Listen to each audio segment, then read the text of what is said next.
मेरे प्यारे छात्रों, हमने सुबह भारत रत्न विश्वेश्वरैया के बारे में हमने गद्य शुरू किया था। बालाशौरी रेड्डी इनके लेखक हैं, इस गद्य के लेखक हैं।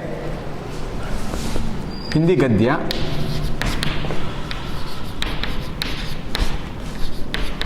भारत रत्न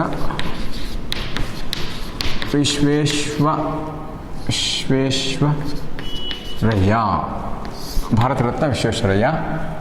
लेखक हैं डॉक्टर बालाशौरी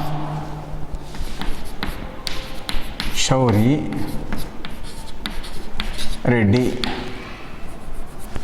बालाशौरी रेड्डी। लेखक है बालाशौरी रेड्डी, भारत रत्न विश्वेश्वरैया के। विश्वेश्वरैया के बारे में हमने सुबह उनका जन्म कहाँ हुआ, कोलार कर्नाटक राज्य, तब पहले मैसूर राज्य बुलाते थे। कोलार राज्य के मुद्देनहಳ್ಳಿ नामक गांव में इनका जन्म हुआ था। क्या विश्वेश्वरैया का गांव में कितने किलोमीटर दूर चल के जाते थे स्कूल, कई किलोमीटर दूर चलकर जाकर स्कूल में पढ़ाई करते थे। पढ़ाई वहाँ पर ख़त्म की। उसके बाद उन्होंने बेंगलुरु आए हाई स्कूल की पढ़ाई पढ़ने के लिए। हाई स्कूल उनके गांव में नहीं था। बेंगलुरु में आकर वहाँ उन्होंने हाई स्कूल की मैट्रिक पढ़ाई की। खर्च चलाना मुश्किल था, इसलिए उन्होंने ट्यूशन स्टार्ट किया। ट्यूशन पढ़ाते थे बच्चों को, पैसा कमाते थे। एक रिश्तेदार के घर में ठहरे हुए थे वहाँ। उसके बाद उन्होंने सेंट्रल कॉलेज में दाखिला होते हैं, पीयू के लिए वहाँ पर दाखिला लेते हैं। बीए की डिग्री ख़त्म करते हैं यहाँ पर सेंट्रल कॉलेज में। बीए की ग्रेजुएशन ख़त्म करने के बाद वहाँ के प्रिंसिपल अंग्रेज थे। कहाँ के? सेंट्रल कॉलेज के प्रिंसिपल। अंग्रेज़ों का ज़माना था। फिर अंग्रेज़ों का ज़माना है तो अंग्रेज़ी प्रिंसिपल होते हैं, बड़े बड़े अफसर्स वही होते थे, वही थे। उन्होंने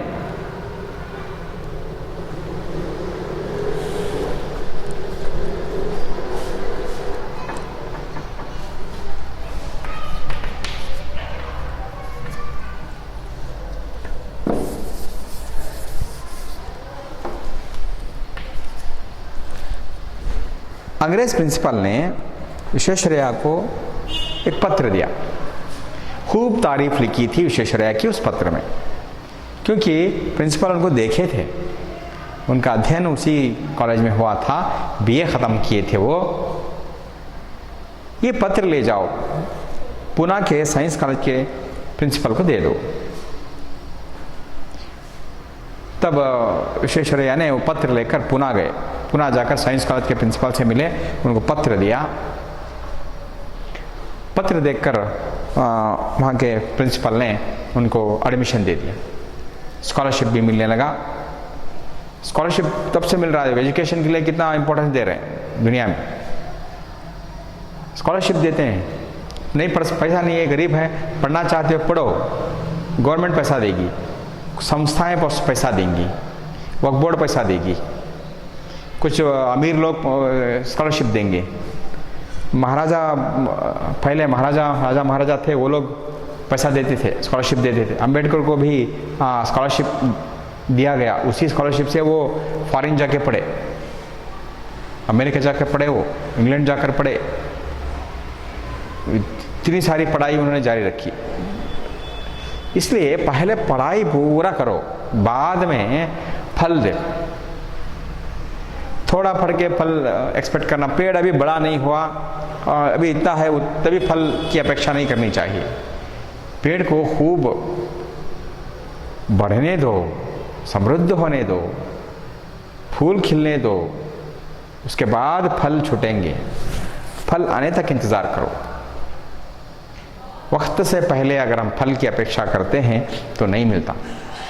इसलिए अंबेडकर हो या विश्वेश्वरैया हो, इन्होंने वहाँ पर साइंस कॉलेज में उनको दाखिला मिला। खूब पढ़े लिखे, समय से पहले इंजीनियर बन गए। इतने होनहार थे। ज़माना ऐसा था कि बहुत होनहार होने के बाद उनको प्रमोशन दिया जाता था, क्लास जंप कराते थे। अब शायद कम है, इसकी वजह से उनको इंजीनियर बन गए। वहाँ का एक रूल था। क्या रूल था? जो विश्वविद्यालय में सबसे फर्स्ट आता है, फर्स्ट रैंक आता है, उसे महाराष्ट्र गवर्नमेंट, महाराष्ट्र सरकार, पूरा तो महाराष्ट्र में थी, वहाँ की सरकार उसे असिस्टेंट इंजीनियर का पद, सरकारी गवर्नमेंट जॉब बुलाकर दिया। उनको ज़रूरत थी काम की, गरीब थे, बहुत मुश्किल से पढ़ा लिखा है, गवर्नमेंट नौकरी दे रही है तो क्यों नहीं जाते। असिस्टेंट इंजीनियर बनकर गए, काम शुरू किया।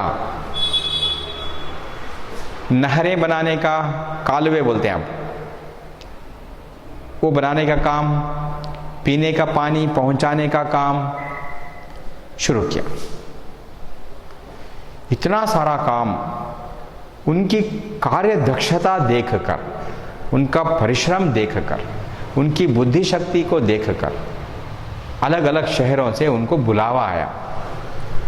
विश्वेश्वरैया हमारे शहर में आओ, यहाँ पीने के पानी की समस्या है, उसे हल करो। ऐसे कई शहरों में पानी की व्यवस्था की, पानी की व्यवस्था की। ये आखिरी गद्य है छात्रों, आपके सेकेंड ईयर द्वितीय पीयूसी छात्रों के लिए गद्य में ये आखिरी है। इसके बाद कोई गद्य आपको इस साल नहीं, आप बच गए इस साल। 8 गद्य में सिर्फ 5 गद्य आपको रखे गए हैं।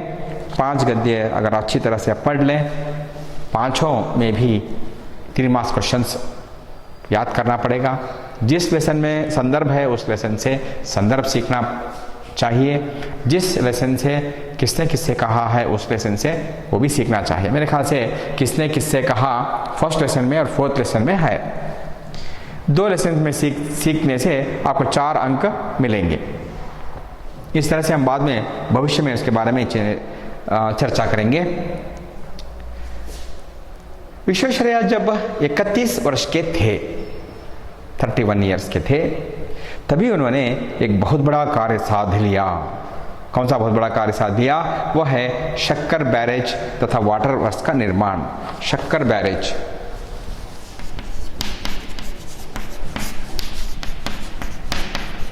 शक्कर बैरेज, वाटर वर्क्स का निर्माण उन्होंने किया।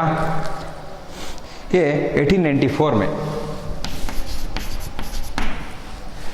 1894 में हुआ। 1861 में इनका जन्म हुआ था। 31 ईयर्स उनके। तभी उन्होंने इतना बड़ा काम किया कि सिंध प्रांत बंबई राज्य का हिस्सा था। सिंध प्रांत अब वो पाकिस्तान में है, बंटवारे के दौरान वो पाकिस्तान में गया। वो सिंध प्रांत बंबई राज्य का हिस्सा था पहले, अब नहीं है। आज यह प्रांत पाकिस्तान में है। सिंध का बहुत बड़ा भाग रेगिस्तान है। सिंध का बहुत बड़ा भाग उस समय रेगिस्तान था, मरुभूमि था। उस प्रांत में शक्कर नामक एक छोटा सा शहर है। शक्कर नामक शहर है, छोटा सा शहर है। इस शहर के लिए पानी का प्रबंध करने का कार्य विश्वेश्वरैया को सौंपा गया। इस शहर के लिए पानी का प्रबंध, मैंने सुबह बताया आपको, पिछली क्लास में बताया कि पानी का प्रबंध बहुत ही मुख्य है, अति मुख्य है। पानी नहीं तो कुछ नहीं। 1-2 दिन पानी नहीं आया तो सारा काम ठहर जाएगा। फिर जाओ कहीं से पानी लाओ, फिर आगे बढ़ेगा। हमारी ज़िंदगी आगे बढ़ती ही नहीं बिना पानी के। तो इसलिए उस शहर में पानी का प्रबंध किया गया। विश्वेश्वरैया ने बड़ी सूझबूझ एवं दक्षता के साथ यह कार्य संपन्न किया, जिससे सारे देश में उनका नाम फैल गया। विश्वेश्वरैया ने बड़ी सूझबूझ एवं दक्षता के साथ काम किया, जिससे सारे देश में उनका नाम फैल गया। उनका कोई भी हो काम अगर अच्छा करता है, अच्छा काम कर रहा हो तो नाम बहुत जल्द फैलता है। ये बहुत हार्ड वर्कर है, ये बहुत काम करता है, एक्सेलेंट वर्कर, गुड वर्कर, काम बात फैल जाती है। अगर गुड वर्कर है तो पहचाना जाता है। विश्वेश्वरैया ने अपने प्रत्येक कार्य में अपनी प्रखर प्रतिभा का परिचय दिया। इनके हर एक काम में उनकी प्रतिभा नजर आती थी, उनका टैलेंट नजर आता था। प्रतिभा यानी बुद्धिमत्ता, टैलेंट।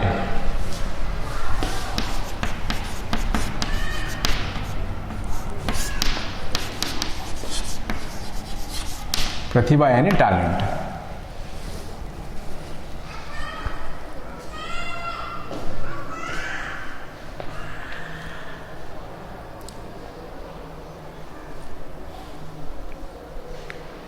यही कारण है कि वे सन 1904 में बंबई सरकार के प्रतिनिधि के हैसियत से शिमला इरिगेशन कॉन्फ्रेंस में उपस्थित हुए। 1904 में ये शिमला इरिगेशन कॉन्फ्रेंस, इरिगेशन मतलब खेती बाड़ी का काम करना। हाँ, ये विश्वेश्वरैया ने उनको शिमला इरिगेशन कॉन्फ्रेंस, इरिगेशन मैंने सुबह बताया था, इरिगेशन का मतलब कृषि आधारित खेतीबाड़ी से संबंधित बाकी बातें चर्चा करने के लिए वहाँ उनको भेजा गया। एक इंजीनियर को इतना प्रामुख्यता दी गई।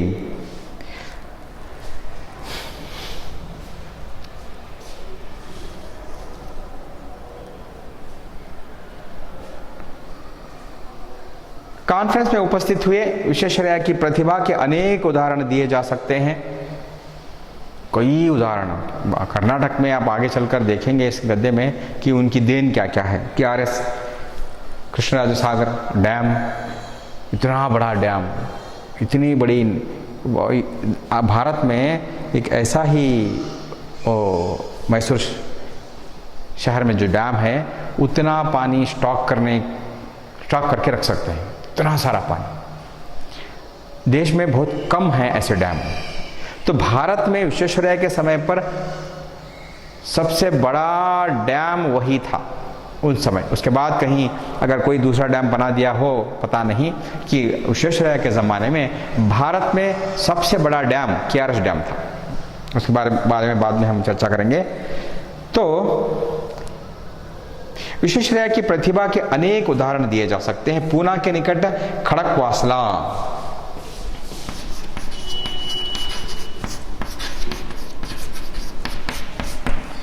पूना के निकट खड़कवासला में एक बांध बनवाया। बांध यानी ब्रिज, बांध यानी ब्रिज, बांध बनवाया, ब्रिज बनवाया।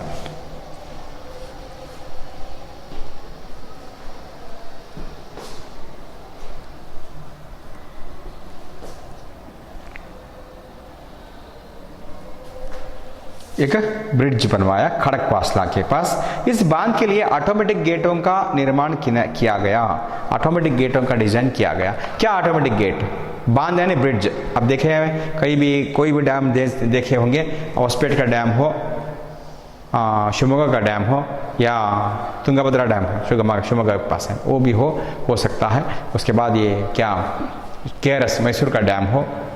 ये ऐसे डैम जो हैं वहाँ पर ऑटोमेटिक गेट्स बनाते हैं। गेट्स यानी पानी भर गया तो गेट अपने आप खुल जाएंगे, पानी बाहर चला जाएगा, डैम बचेगा।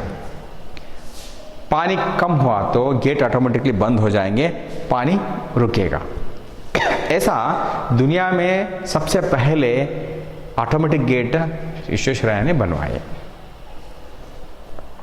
इंजीनियरिंग के क्षेत्र में इस काम की इतनी प्रशंसा हुई कि अमेरिका की मशहूर पनामा नहर, पनामा कालवे सुना होगा आपने, पनामा कालवे बोलते हैं ना, नहर अमेरिका में है। वहाँ के उसके लिए ये डिज़ाइन की नकल की गई थी, इसी डिज़ाइन की नकल की गई थी।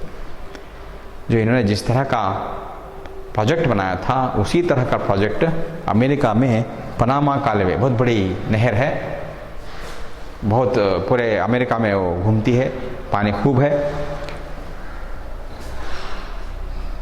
फिर क्या था, विश्वेश्वरैया का नाम विदेशों में भी फैल गया।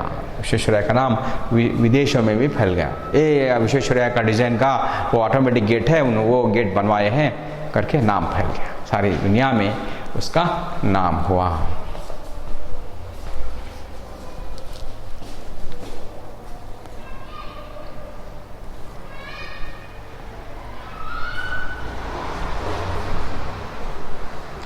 विश्वेश्वरैया ने जब बंबई तथा सिंध में वाटर वर्क्स का प्रबंध करने में बड़ा नाम कमाया।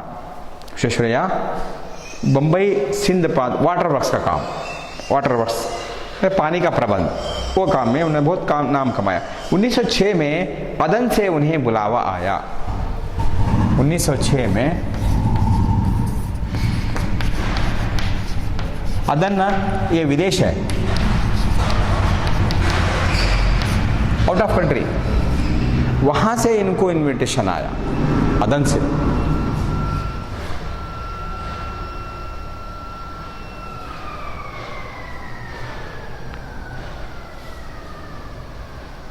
वहां पर भी उन्होंने शहर के लिए पानी का इंतजाम किया और नालियां भी बनाई। अदन जाकर, फॉरेन जाकर वहां पर भी वाटर वर्क्स का प्रबंध किया, नहरें बनाई, जो उनको चाहिए था सब बना के दे के आए, नालियां भी बनाई। इस कार्य के साथ उनका बहुत बड़ा नाम हुआ। ये फॉरेन जाके भी काम करके आ रहे हैं। वो ज़माने में भी ऐसी तरक्की, ऐसा काम हो रहा था, चल रहा था। अंग्रेज़ भारत में आए थे तो भी फिर भी काम चल रहा था। हम देखते हैं कि भारत में आज़ादी के लिए लड़ रहे थे लोग, कुछ लोग अपना 70% लोग आज़ादी के लिए लड़ रहे थे, बाकी के लोग पढ़ाई वाले पढ़ रहे थे, विदेश जाने वाले जा रहे थे। टाटा बिरला अपनी फैक्ट्री डाले थे, औद्योगिक क्षेत्र में भी वो काम कर रहे थे। इस तरह के काम हो रहे थे। साथ ही वे देश के बहुत बड़े इंजीनियरों में गिने जाने लगे। देश के बहुत बड़े इंजीनियर माने गए। ये इंजीनियर फॉरेन जाकर आते थे, कर्नाटक वाले थे।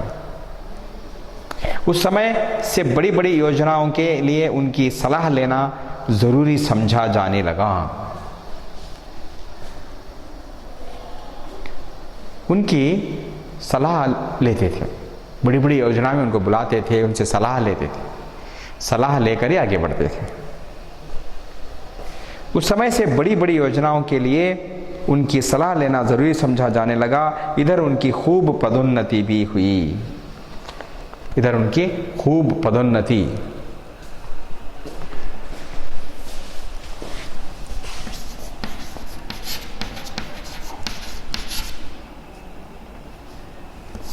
पदोन्नति, तरक्की, तरक्की, प्रमोशन हम बुला सकते, तरक्की, प्रमोशन भी हुई। छोटी उम्र में बहुत तरक्की उनकी हुई। विश्वेश्वरैया की ख्याति तथा पदोन्नति देख कुछ इंजीनियर उनसे ईर्ष्या करने लगे थे।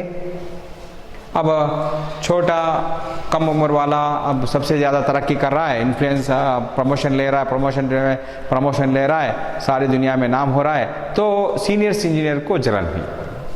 सीनियर्स इंजीनियर को जलन होती गई, ईर्ष्या होता गया। इसके दो कारण हो सकते हैं।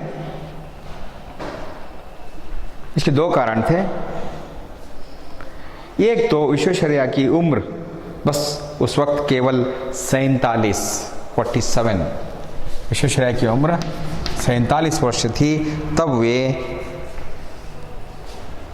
दूसरी बात ये कि उनके पुराने तथा सीनियर इंजीनियर से वेतन तथा पद की दृष्टि से भी आगे बढ़ गए थे।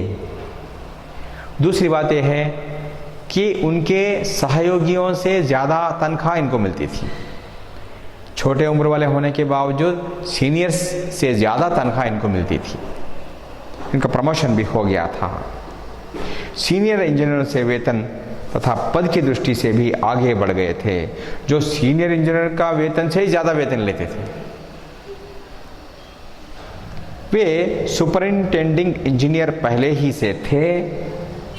इस पर भी हर बात में उनकी सलाह ली जाती थी। सुपरिंटेंडिंग इंजीनियर पहले से थे, मतलब कोई भी काम हो इनकी सलाह के बिना नहीं हो सकता, ऐसा था।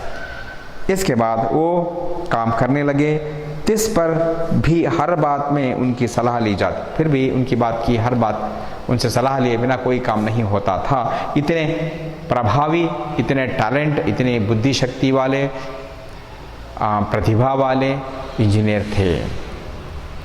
इस प्रकार अपने ही पेशे के लोगों में असंतोष देख विश्वेश्वरैया ने एक दिन अचानक नौकरी से इस्तीफा दे दिया। अपने लोगों में असंतोष देखकर, अपने कोलिग्स, सहयोगी मित्रों में असंतोष है, ये हमसे छोटा है, ये हमसे ज़्यादा तनख्वाह लेता है और इसे पहले काम दिया जाता है, इसकी सलाह लेकर ही आगे दूसरा काम कराते हैं, इस बात का दुख सब में था। असंतोष होता ही है, एक जगह पर काम करने वाले मतलब होता है मैं उससे अच्छा हूँ, उससे अच्छा पढ़ा, उससे अच्छा काम करता हूँ, ऐसी बातें होती हैं, होती थी ये भी।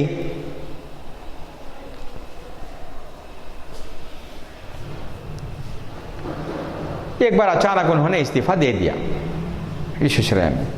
नियमानुसार उन्हें पेंशन मिल नहीं सकती थी, मगर उनकी विशिष्ट सेवाओं तथा योग्यताओं को देखते उन्हें पेंशन दी गई।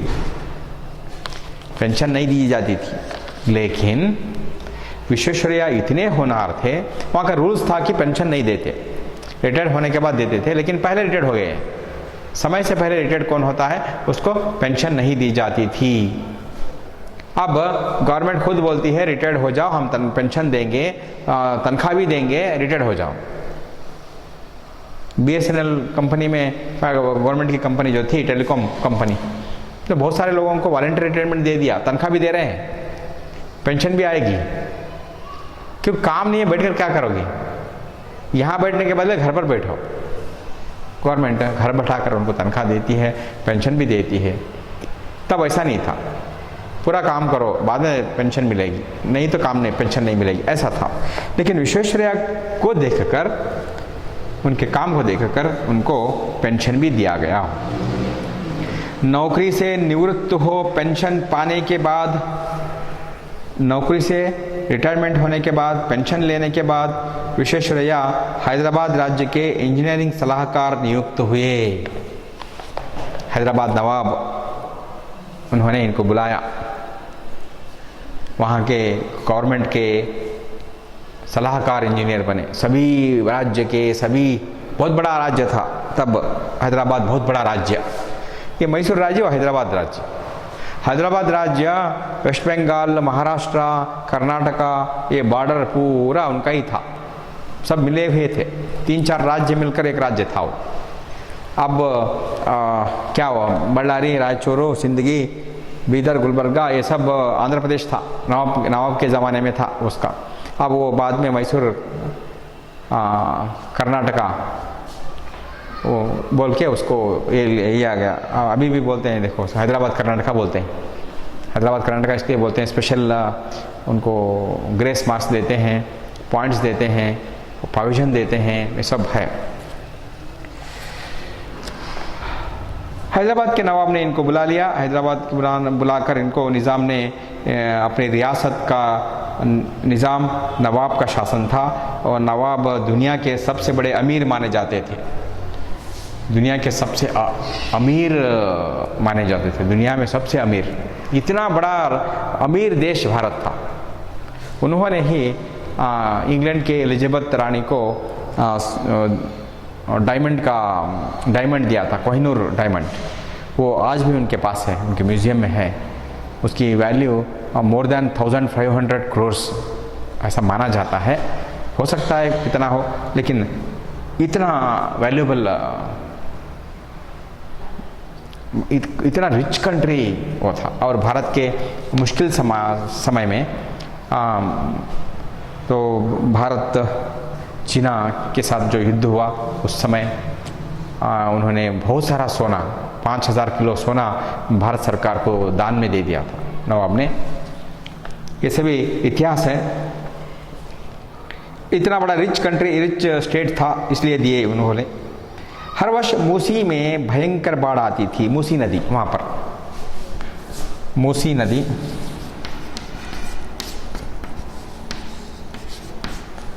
आंध्र प्रदेश में, वहाँ पर हर साल बाढ़ आती है, पानी शहरों में भर जाता है, हमने देखा है, इतनी बाढ़ आती है वहाँ पर। मूसी नदी भयंकर बाढ़ आती थी, इस वजह से खूब तबाही होती थी, तबाही, सर्वनाश, नुकसान होता था, बहुत सारा नुकसान होता था।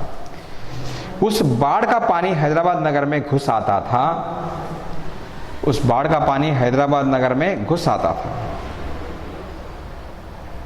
जिससे सारे कामकाज बंद हो जाते थे, जिससे सारे कामकाज बंद हो जाते। हैदराबाद में पानी, शहर में पानी घुस आता तो कैसे जाते? मुंबई में भी पानी घुस आता था, पानी मुंबई में इतना पानी घुस आता था कि लोग घर में बैठते थे। हमने देखा है कुछ साल पहले कि मुंबई बंद हो जाती थी बरसात की वजह से, कोई भी व्हीकल जा नहीं सकती, आ नहीं सकती, बहुत सारा मुंबई में पानी भर गया। उसके बाद उन्होंने थोड़ा कामकाज किया, अब थोड़ा कम है, पानी भरना कम है, कि पानी जाने के लिए रास्ता हो तो पानी जाता है, रास्ता नहीं तो क्या जाता है। ऐसी योजनाएं उन्होंने बनाई थी।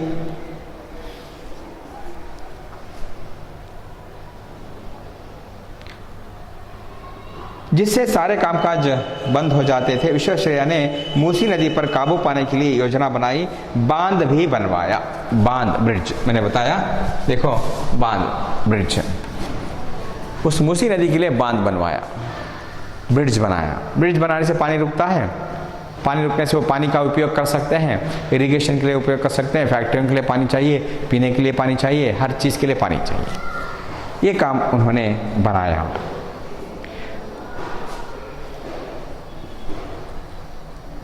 साथ ही साथ हैदराबाद नगर के लिए पानी तथा नालियों का भी बड़ा अच्छा इंतज़ाम किया। ये तो काम वो पहले से करते थे कि पानी का इंतज़ाम करना, नाले का इंतज़ाम करना, अंडरग्राउंड पानी से चला जाता है इसका इंतज़ाम करना, इस तरह से इन्होंने योजना बनाई थी। नगर के बीच भाग ए आम नाम से मशहूर एक सुंदर पब्लिक गार्डन आप ही की योजना का फल है। नगर में बाग ए आम करके एक पार्क है, उधर हैदराबाद में पार्क है, बाग ए आम पार्क है, बहुत बड़ा पार्क, वो इन्होंने बनाया, विश्वेश्वरैया ने बनाया कि शहर के लोगों के लिए वहाँ पर जाकर आराम फरमाए, और एक पार्क की ज़रूरत है। देखो वो ज़माने में, अब 100 साल पहले ही उन्होंने ऐसे काम किए थे। पब्लिक गार्डन ही इनकी योजना का फल है। यह सुंदर नगर आज आंध्र प्रदेश की राजधानी है। हैदराबाद नगर आंध्र प्रदेश की राजधानी है। अब आंध्र प्रदेश तेलंगाना 2 राज्यों में बंट गया है। तेलंगाना की राजधानी आंध्र प्रदेश हैदराबाद है। तेलंगाना की राजधानी हैदराबाद है। हैदराबाद, अब आंध्र प्रदेश उनकी राजधानी विजयवाड़ा उन्होंने अलग बना लिया। दक्षिण की रियासतों में हैदराबाद के बाद मैसूर का नंबर आता है।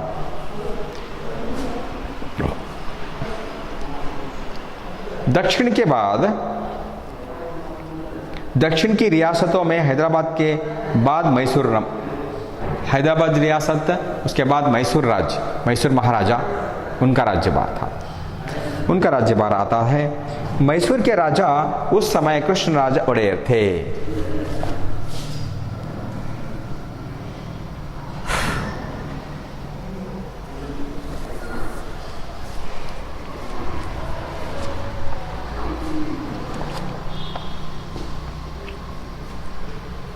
उस समय कृष्णराजा ओडेयर मैसूर के सुप्रसिद्ध महाराजा थे, बहुत अच्छे काम किए, तरक्की के काम किए। मैसूर का महल हम देख सकते हैं। मैसूर में वे एक कुशल शासक ही नहीं अपितु दयालु हृदय के भी थे। कुशल शासक नहीं, दयालु हृदय वाले भी थे। वे अपनी प्रजा को हमेशा सुखी देखना चाहते थे, अपनी प्रजा को सुखी देखना चाहते थे। इसके लिए वे नई नई योजनाएं कार्यान्वित करना चाहते थे। नई नई योजनाएं इन्होंने बनाई, प्रोजेक्ट्स बनाए, नए प्रोजेक्ट्स इन्होंने बनाए। इसके लिए वे नई नई योजनाएं बनाते थे। अपने इन उद्देश्यों की पूर्ति के हेतु मैसूर के महाराजा ने विश्वेश्वरैया को मैसूर आने का निमंत्रण दिया। अब बगल वाले स्टेट में, राज्य में तरक्की हो रही है, कौन तरक्की कर रहे हैं? विश्वेश्वरैया कर रहे हैं। वो कहाँ वाले हैं? कर्नाटक वाले हैं। तो हमारे राज्य को बोलो, हमारे राज्य वाले हैं, यहाँ भी वो तरक्की करें, ये उनका मानना था। इसलिए उन्होंने इन्विटेशन भेजा, आप हमारे राज्य में आ जाइए, हमारे राज्य में आप आकर काम कीजिए। न्योता मिला।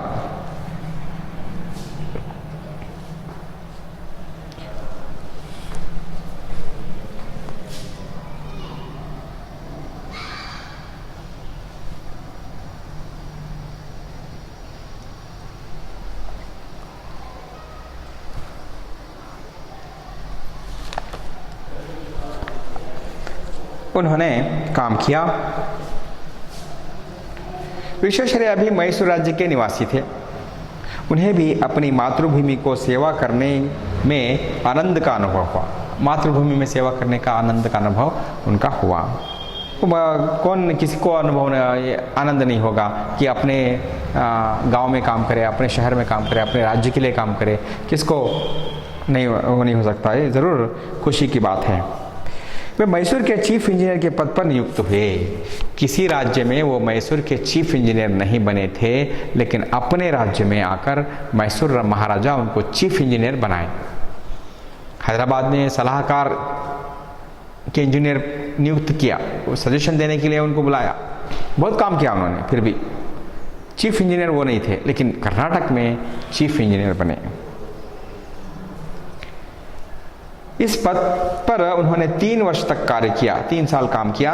विश्वेश्वरैया की कार्य कुशलता एवं शासन पटुता पर महाराजा मुग्ध हुए। विश्वेश्वरैया का काम देखकर महाराजा मुग्ध हो गए। कितना अच्छा काम करते हैं ये, कितनी अच्छी तरह से काम करते हैं कहकर वो बहुत खुश हुए।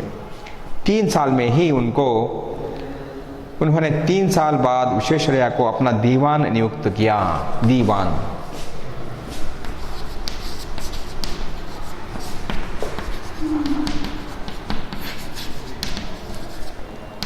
मंत्री, अपना मंत्री बनाया, एक इंजीनियर को मंत्री बनाया। शासन का राज्यभार, अब गवर्नमेंट में मिनिस्टर होते हैं ना, अलग अलग डिपार्टमेंट्स देते हैं, वो डिपार्टमेंट्स का सारी जिम्मेदारी वो मिनिस्टर देखते हैं। ऐसा एक इंजीनियर को महाराजा ने अपना मंत्री बनाया। इस पद पर वे 6 साल तक कार्य करते रहे। मिनिस्टर बनकर 6 साल उन्होंने काम किया। इन 9 वर्षों की अवधि में विश्वेश्वरैया ने अपनी योजनाओं पर अमल करके मैसूर राज्य का नक्शा ही बदल डाला। अरे भाई, एक रोड हो रहा है दावणगेरे में, सीमेंट रोड, 10 साल लगते हैं वो रोड पूरा होने के लिए। हरिहरा दावणगेरे का एक road, cement road, Congress government में शुरू हुआ, वो 5 साल ख़त्म हो गए। उसके बाद अब 2.5 साल ख़त्म हो गए, अभी भी कुछ रास्ता ऐसे ही बचा है, कंप्लीट नहीं हुआ। एक अच्छा रोड, बहुत व्हीकल्स जाते हैं हरिहर दावणगेरे, इतना बिजीएस्ट एरिया है, तो 24 घंटे व्हीकल्स घूमते फिरते हैं। इतना कनेक्टिविटी का है, इतनी कनेक्टिविटी है हरिहर से दावणगेरे से, लेकिन वो रोड बनने में 7 साल हो गए, अभी पूरा नहीं हुआ, अभी चल रहा है काम।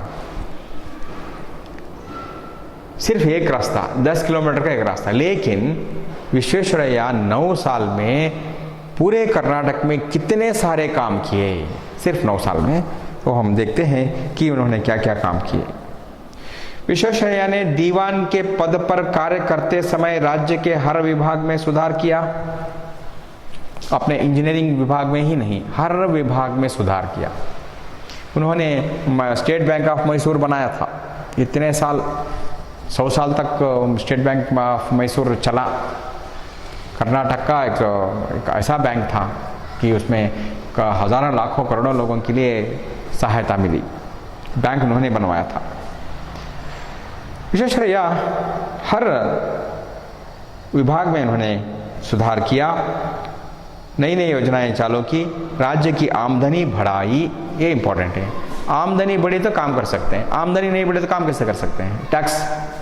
टैक्स वसूल करना ये इंपॉर्टेंट है।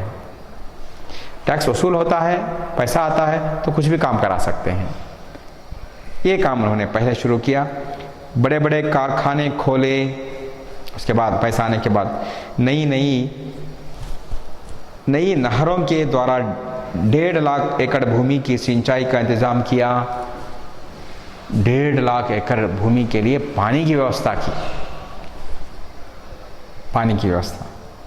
मैसूर राज्य के शिवसमुद्र जलप्रपात पर बिजली पैदा करने का कारखाना उन्हीं की देखरेख में खोला गया। मैसूर राज्य के शिवसमुद्र जलप्रपात आपने सुना होगा, वहाँ बिजली पैदा करने का काम, करंट पैदा करते हैं। जो शाम होते ही लाइट डालते हैं हम लोग, और दिन में भी ज़रूरत पड़ती है। उन्होंने बिजली बनाने का, इलेक्ट्रिसिटी पैदा करने का काम वहाँ पर शुरू किया। कहाँ पर? शिवसमुद्र में। और जलप्रपात है, पानी ऊपर से गिरता है तो डायनामिट रखते हैं, जब पानी गिरता है वो फिरता है तो करंट अपने आप स्टॉक होता जाता है। विश्वेश्वरैया ने औद्योगिक दृष्टि से मैसूर राज्य के स्वरूप को बदलने का सफल प्रयत्न किया। औद्योगिक दृष्टि से लोगों को काम चाहिए, लोगों को नौकरी चाहिए, तो इधर प्रोडक्ट बनता है, उधर लोगों को काम मिलता है, उनके घर चलते हैं और उस प्रोडक्ट से राज्य की अभिवृद्धि होती है, ये उनका मानना था। इसमें भी वे सफल हुए। उन दिनों में भी विश्वेश्वरैया ने यह अनुभव किया कि किसी प्रदेश की प्रगति व समृद्धि उस प्रदेश की सिंचाई की व्यवस्था तथा औद्योगिक उन्नति पर निर्भर होती है। अगर कोई प्रदेश की तरक्की हुई है, कोई प्रदेश डेवलपमेंट है, तो पहले ये देखना चाहिए कि वहाँ पर कृषि क्षेत्र कैसा है, पानी की व्यवस्था कैसी है। अगर ये सब अच्छा है, पानी की व्यवस्था अच्छी है, इरिगेशन अच्छा चल रहा है, कृषि क्षेत्र अच्छा चल रहा है, कारखाने अच्छे हैं, तो वहाँ का एरिया खूब डेवलप होगा। यही कारण है कि उन्होंने मैसूर राज्य में चंदन का तेल, कर्नाटक में सैंडलवुड के लिए फेमस, सैंडलवुड करके बुलाते हैं, सैंडलवुड के लिए कर्नाटक फेमस है, उसका तेल का कारखाना, सीमेंट का कारखाना, साबुन का कारखाना, इस्पात यानी स्टील, मैंने लिखा था इस्पात यानी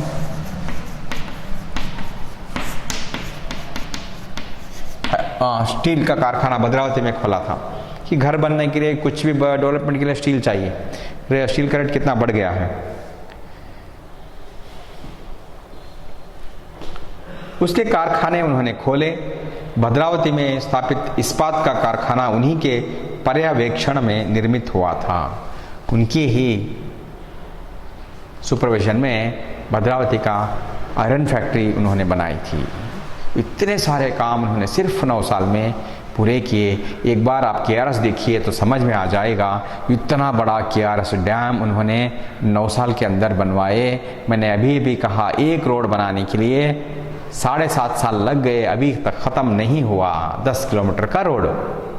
ये आज की परिस्थिति है। उस ज़माने में, राजा महाराजाओं के ज़माने में कितनी अच्छी परिस्थिति थी कि वो लोग काम कैसे करते थे।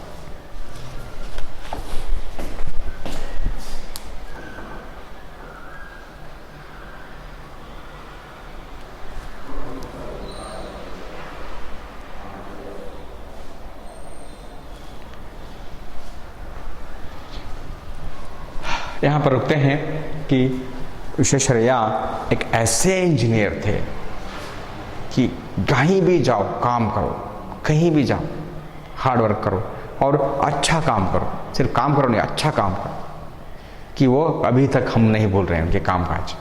उनके हिरूर के पास उनका एक डैम है, बनवाया था, वो भी बहुत अच्छा है डैम।